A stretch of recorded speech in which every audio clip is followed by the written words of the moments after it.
అందరికి నమస్తే, జై శ్రీరామ్. సో ఈరోజు వీడియో ఏంటంటే, స్క్రీన్ మీద మీకు ఒక ఫోటో కనిపిస్తుంది చూడండి. అది ఈ మధ్యకాలంలో సోషల్ మీడియాలో చాలా వైరల్ అయినటువంటి ఒక ఫోటో. ఈమె ఎవరో మీ అందరికీ అర్థమై ఉంటుంది. కొందరికి తెలుసు, కొందరికి తెలియకపోవచ్చు. బట్ పర్టికులర్ ఈ వీడియో చేయడానికి కారణం ఏంటంటే, ఆమె గురించి ఒకసారి తెలుసుకుందాం. ప్లస్ ఆమె ఎవరు, ఆమెకి ఇంత ఇంపార్టెన్స్ ఎందుకు ఇస్తున్నాం అనేది తెలియని వాళ్ళ కోసం ఈ వీడియో, తెలిసిన వాళ్ళ కోసం మరింత సమాచారం కోసం ఈ వీడియో. సో తప్పకుండా వీడియో చూసే ముందు ఒక్కసారి నా ఛానల్ని సబ్స్క్రైబ్ చేసుకున్నారా లేదా ఒకసారి చెక్ చేసుకోండి. సబ్స్క్రైబ్ చేసుకోకుంటే ప్లీజ్ సబ్స్క్రైబ్, ఎందుకంటే మంచి మంచి వీడియోలు చేయడానికి మీ యొక్క సపోర్ట్ నాకు కావాలి. సో మనకి లాస్ట్ జూలై 5 2024 మనకి కొన్ని పురస్కారాలు సెంట్రల్ గవర్నమెంట్ అనౌన్స్ చేసింది రాష్ట్రపతి చేతుల మీదుగా. సో అందులో భాగంగా ఆర్మీలో మనం ఎవరైతే మాట్లాడుకుంటున్నామో, ఆర్మీ జవాన్లు ఎవరైతే ఉన్నారో వారి యొక్క ధైర్య సాహసాలకి రకరకాల మెడల్స్ వస్తూ ఉంటాయి. దాంట్లో కొన్ని మెడల్స్ ఉంటాయి. దాంట్లో 6 ముఖ్యమైనవి ఉంటాయి. అవి ఏంటంటో ఒకసారి మీరు చూడండి. సో అందులో 2వ అతి ముఖ్యమైనటువంటి శౌర్య పురస్కారంలో భాగంగా కీర్తి చక్ర ఆ మెడల్ అందుకున్నది ఆమె ఎవరో కాదు, స్మృతి సింగ్. ఆమె ఎవరు అంటే కెప్టెన్ అంశుమాన్ సింగ్ యొక్క భార్య. సో ఆయన గురించి, వీళ్ళ భార్య గురించి ఈ వీడియోలో మనం ఎందుకు మాట్లాడుకోవాల్సి వస్తుందంటే, గత 2023 ఆయన జూలై 19 చనిపోయారు. దేనికోసం చనిపోయారు తెలుసా? ఆయన లైఫ్ స్టోరీ ఒకసారి తెలుసుకుందాం. అంతకన్నా ముందు దేనికోసం చేస్తున్నా అంటే, ఈమె జూలై 5 రోజు ఏదైతే పురస్కారాన్ని అందుకోవడానికి ఎవరైతే కెప్టెన్ అంశుమాన్ సింగ్ భార్య రాష్ట్రపతి చేతుల మీద అందుకున్నారో ఆ సమయంలో ఆమె యొక్క వీడియోలు, ఫోటోలు బయట వైరల్ అయ్యాయి. సో దానిలో భాగంగా కొందరు ముష్కరులు, దుర్మార్గులైనటువంటి కొందరు ఆమె ఎలాంటి బాధలో ఉంది, ఆమె వయసు ఎంత, ఆయన పెళ్లి చేసుకున్న తర్వాత ఆయన ఎప్పుడు చనిపోయాడు, అతి చిన్న వయసులో ఆమె భర్త కోల్పోయి ఆమె బాధలో ఉంటే ఆ పురస్కారం అందుకోవడానికి వచ్చినటువంటి ఆమె పట్ల వీళ్ళ యొక్క కామెంట్స్ ఏ విధంగా ఉన్నాయో ఒకసారి స్క్రీన్ మీద చూపిస్తాను చూడండి. ఎంత దరిద్రమైన సమాజంలో మనం బతుకుతున్నామంటే, ఈ స్క్రీన్ మీద కనిపిస్తున్నటువంటి మెసేజ్ చూడండి మీరు ఒకసారి కామెంట్స్. ఇట్లాంటి వాళ్ళని ఇంకేమని పిలవాలి? ఇంకా జరుగుతున్న సిచ్యువేషన్స్ ఏంటి, అక్కడ ఆమె ఎలాంటి బాధలో ఉంది అనే విషయాలు వాళ్ళకి అస్సలు అవసరం లేదు. వాళ్ళ ఆనందం కోసం అడ్డమైన కామెంట్లు చేయడం, అసలు ఆ కామెంట్లు చదవాలంటేనే ఎలాగో ఉంది. ఎందుకంటే మనం ఫీల్ అవుతాం. అతి చిన్న వయసులో భర్తను కోల్పోయినటువంటి ఒక స్త్రీ అంత బాధలో ఉన్నప్పుడు ఇట్లాంటి చిల్లర కామెంట్స్ మనం చేయలేము. ఎటువంటి వాళ్ళు చేస్తారంటే, వాళ్ళకి ఇంకా కుటుంబాలు ఉండవు, ఎవరి మీద రెస్పెక్ట్ ఉండదు. అంతే ఇక సమాజంలో ఆడపిల్లని చూస్తే ఒక చీడ పురుగును చూసినట్టు చూసే వాళ్ళు మాత్రమే, మనసు లేనటువంటి వాళ్ళు మాత్రమే ఇట్లాంటి కామెంట్ చేస్తుంటారు.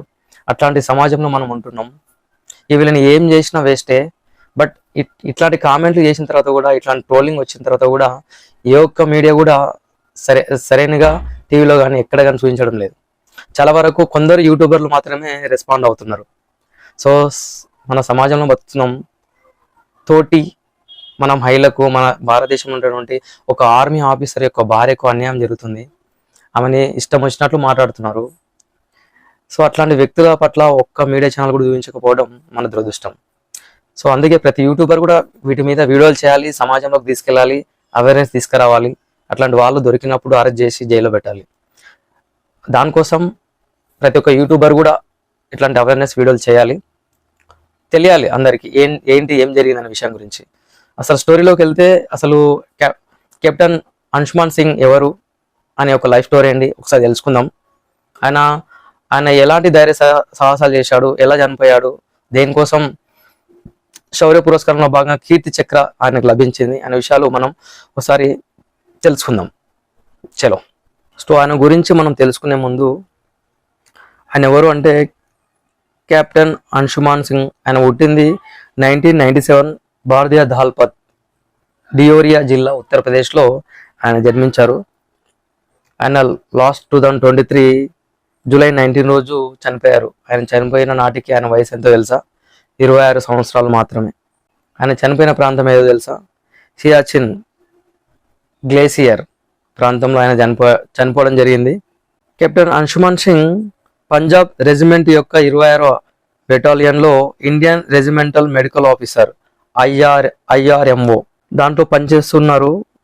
యాక్చువల్ ఆయన సియాచిన్లో భారీ అగ్నిప్రమాదం జరిగినప్పుడు అతని యొక్క అసాధారణమైన ధైర్య సాహసాలకు గాను లాస్ట్ ఇయర్ అనౌన్స్ చేశారు. ఈ సంవత్సరం 2024 జూలై 5 రోజు మన భారతదేశం యొక్క 2వ అత్యున్నత పురస్కారం అయినటువంటి కీర్తి చక్ర లభించింది. దాన్ని తీసుకోవడానికి ఆయన భార్య ఎవరైతే ఉన్నారో స్మృతి సింగ్ తో పాటు వాళ్ళ మదర్ కూడా వచ్చి రాష్ట్రపతి చేతుల మీదుగా కీర్తి చక్ర తీసుకోవడం జరిగింది.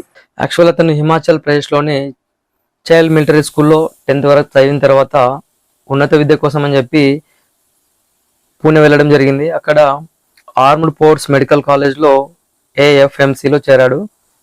అక్కడ ఆయన తీసుకున్నటువంటి స్టడీ ఏంటంటే సైనిక వైద్యం, హై ఆల్టిట్యూడ్ మెడిసిన్ మరియు యుద్ధంలో తగిలినటువంటి గాయాలలో కఠినమైన శిక్షణ తీసుకున్నాడు.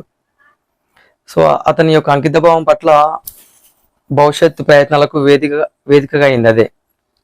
దాని తర్వాత MBBS పూర్తి చేసిండు. MBBS పూర్తి తర్వాత ఆగ్రాలో 1 సంవత్సరం పాటు ఇంటర్న్షిప్ తీసుకున్నాడు. అయితే రీసెంట్ టైంలో 2019లో కోవిడ్ వచ్చిన తర్వాత ఆ ఇంటర్న్షిప్ కాస్త పొడిగించబడింది. అలా జూలై 2023లో కెప్టెన్ అంశుమాన్ సింగ్ 26వ పంజాబ్ బెటాలియన్ చెందిన 403 ఫీల్డ్ హాస్పిటల్లో సియాచిన్ గ్లేసియర్లో మోహరించినటువంటి 26వ మద్రాస్ నుండి అటాచ్మెంట్ పై పనిచేశారు. శీతాకాలంలో ఆ నెలలో యాక్చువల్ తీవ్రమైన వాతావరణ పరిస్థితుల్లో 19,000 అడుగుల కంటే ఎక్కువ ఎత్తులో అక్కడ నిర్మానుష భూభాగంలో ఫార్వర్డ్ పోస్టులు నిర్వహించడంపై సైనికులు తీవ్ర ప్రమాదాలను ఎదుర్కోవాల్సి వస్తుంటది. సో అట్లాంటి గడ్డగట్టినటువంటి మంచుల్లో ఈ captain Anshuman Singh regimental medical ఆఫీసర్గా విధులు నిర్వహిస్తుండేవాడు. అంటే ఆ ప్రాంతంలో ఉన్నటువంటి సైనికులకు ఏదైతే వైద్యం అందించాలో వాటి యొక్క మెడిసిన్స్ ఉన్నటువంటి ఏదైతే ఆఫీస్ ఉంటుందో దానికి బాధ్యత వహించేది మన ఈ అంశుమాన్ సింగ్. సో ఆ విధంగా 19 జూలై 2023లో ఎర్లీ మార్నింగ్ దాదాపు 3 గంటల సమయంలో సియాచిన్లోని చందన్ డ్రాప్లో మందుగుండు సామాగ్రి పేలి నిప్పంటుకోవడం జరిగింది. సో అక్కడ లోపల చిక్కున్నటువంటి సైనికులను కాపాడే విషయంలో ఈయన ముందుగా వెళ్ళిపోయి అందరినీ కాపాడి దాని తర్వాత మళ్ళీ తిరిగి బయటకు వచ్చే క్రమంలో ఏదైతే సైనికులకు అవసరాలకు వాడుకోవడానికి ఉన్నటువంటి మెడిసిన్ లోపల గది కూడా కాలిపోవడం చూసి లోపలికి ఆ మెడిసిన్ మొత్తం తీసుకురావడానికి లోపలికి వెళ్ళిన వ్యక్తి తీవ్రమైన ఆ నిప్పులు ఆ మంటలు రేగడంతో ఆయన కొంటిపై రావడం, ఆ విధంగా లోపల మంటలు కాలి చనిపోవడం జరిగింది. సో దానికోసం అని చెప్పి ఆయన యొక్క ధైర్య సాహసాలకు ప్రతీకగా లాస్ట్ 2024లో రాష్ట్రపతి చేతుల మీదుగా ఆయనకి కీర్తి చక్ర లభించడం జరిగింది.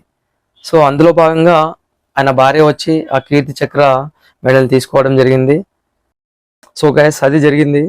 యాక్చువల్ అట్లాంటి 3 నెలల వ్యవధిలోనే వాళ్ళు అపురూపంగా ప్రేమించిన అమ్మాయిని పెళ్లి చేసుకొని తర్వాత డ్యూటీలోకి వెళ్ళి డ్యూటీలో అక్కడ నిధులు నిర్వహిస్తున్నప్పుడు చనిపోవడం చాలా బాధాకరమైన విషయం. అట్లాంటి సిచ్యువేషన్లో కూడా వాళ్ళ కుటుంబంతో ఉంటూ స్మృతి సింగ్ తన భర్తను గుర్తు చేసుకుంటూ ఏదైతే 2024లో వచ్చినటువంటి మెడల్ని అందుకోవడానికి వచ్చినటువంటి ఆమెని ఈ విధంగా కామెంట్ చేయడం ఎంతవరకు కరెక్ట్ మీరే చెప్పాలి. జస్ట్ అందరికి తెలియడం కోసం వీడియో చేయడం జరిగింది. ఇట్లాంటివి మానుకోవాలి, బట్ మనం చెప్తే వినరు. వారి యొక్క మనసాక్షిగా సో ఇట్లాంటి సంఘటనలు అనేకంగా సమాజంలో జరుగుతూ ఉంటాయి. బట్ అట్లాంటిది ఒక ఆర్మీ ఆఫీసర్ యొక్క భార్యని ఈ విధంగా కామెంట్ చేయడం కరెక్ట్ కాదు. సో వీటన్నిటికీ మనం మీడియా కూడా కొంచెం ఎంకరేజ్ చేయాలి. ఇటువంటివన్నీ బయటికి తీసుకొచ్చి వాడి మీద కేసులు కానీ కఠినమైన చట్టాలు తీసుకొచ్చి ఇట్లాంటి జరగకుండా చూసే బాధ్యత ప్రభుత్వానిది. సో అదేవిధంగా చాలా వరకు ఇట్లాంటి సంఘటనలు బయటికి తీసుకొచ్చే ప్రయత్నం ప్రతి యూట్యూబర్ చేయాలి. Thank you. ఈ వీడియో చేసినందుకు చాలా బాగా అనిపిస్తుంది. అందరూ వీడియో చూడండి, మీకు నచ్చితే మాత్రం షేర్ చేయండి. 10 మంది తెలుసుకుంటారు. ఇటువంటి సంఘటనలు జరగకుండా మనం కూడా మన వంతుగా ఎలాంటి రెస్పాన్సిబిలిటీస్ ఉండాలో ఒకసారి మనం కూడా గుర్తు చేసుకుందాం. Thank you. జై శ్రీరామ్.